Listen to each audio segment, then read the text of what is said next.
रामायण में सभी राक्षसों का वध हुआ था, लेकिन सुपर्णखा का वध नहीं हुआ था। उसकी नाक और कान काटकर उसे छोड़ दिया गया था।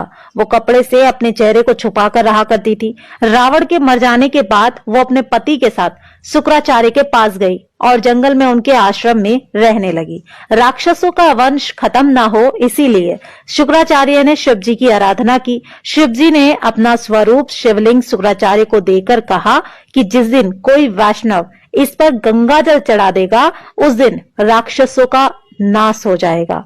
उस आत्मलिंग को शुक्राचार्य ने डर की वजह से वैष्णव मतलब हिंदुओं से दूर रेगिस्तान में स्थापित किया, जो आज अरब में मक्का मदीना में है। सुपर्णखा जो उस समय चेहरा ढककर रहती थी, वो परंपरा उसके बच्चों ने पूरी तरह निभाई।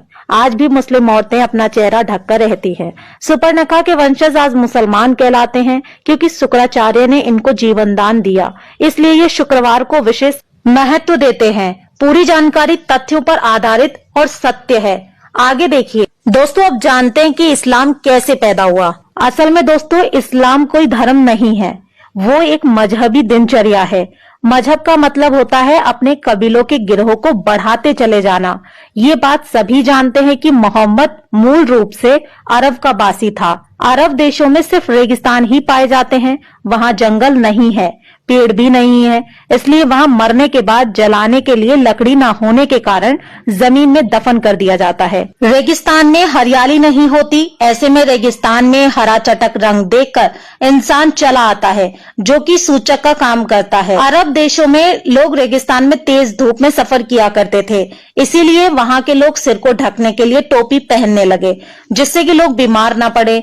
अब रेगिस्तान में खेत तो थे नहीं, ना ही फल थे खाने को, तो वहां अनाज नहीं होता था, इसीलिए वहां के लोग जानवरों को काट कर खा जाते थे और अपनी भूख मिटाने के लिए इसे कुर्बानी का नाम दे दिया गया और एक प्रथा बना दी गई। फिर त्योहार बना दिया गया।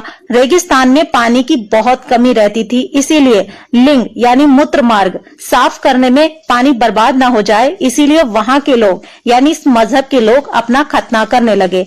खतना यानी अपने प्राइवेट पार्ट का अगला हिस्सा काटने लगे। सब लोग एक ही कबीले के खाना बदोश होते थे, इसीलिए आपस में भाई बहन ही निकाह कर लेते थे। रेगिस्तान में मूर्ति बनाने के लिए मिट्टी मिलती नहीं थी, जिसके कारण इन्होंने मूर्ति पूजा को अपने कबीले में यानी अपने मजहब में खारिज कर दिया। एक जगह से दूसरी जगह जाना पड़ता था, इसीलिए कम बर्तन भी रखते थे। एक ही थाली में 5 लोग मिलकर खाना खा लिया करते थे। कबीले की अधिक से अधिक संख्या बढ़ाई जा सके, इसीलिए हर एक को 4 बीबी रखने की इजाजत दी गई थी। अब समझे, इस्लाम कोई धर्म नहीं, मात्र एक कबीला है जो सिर्फ जनसंख्या बढ़ाने के लिए बनाया गया है, और इसके नियम असल में इनके सिद्धांत नहीं, इनकी दिनचर्या है। सबसे बड़े लुटेरों को खलीफा और अन्य बहुत सारी उपाधियां दी जाती थी ताकि उनका कबीला बढ़ सके। इस बात से साबित हो जाता है कि इस्लाम कोई धर्म नहीं बल्कि एक बहुत बड़ा गिरोह है, जिसका एक ही एजेंडा है, जहां जाना वहीं पर बस जाना और अपना अधिकार मांगना, और वहां की मूल जनसंख्या को पूरी तरीके से समाप्त करके अपने इस्लाम मजहब को आगे की पीढ़ी को जबरदस्ती कबूल कराना। इनका मुख्य टारगेट उस देश के आदिवासी होते हैं। जब तक ये उन आदिवासियों के बीच कम होते हैं, बस तभी तक ये अपनी जनसंख्या बढ़ाते हैं। जब इनकी जनसंख्या उस जगह के मूल निवासियों के 1/3 या बराबर हो जाती है, तब ये धर्म परिवर्तन कराकर रातों रात 2000 से 2 लाख मुस्लिम की योजना पर काम करते हैं। भारत के कुछ गांव, जिले, राज्य इस्लाम की इस योजना में पूरी तरह से शामिल हो भी चुके हैं। तो दोस्तों, ये था इस्लाम के पूर्वजों का इतिहास। इनके पूर्वज कौन थे? इनके पूर्वज ही राक्षस थे। इसीलिए दोस्तों, मुसलमानों से देवताओं और धर्म वाली उम्मीद करना बिल्कुल बेकार है। डाउनलोड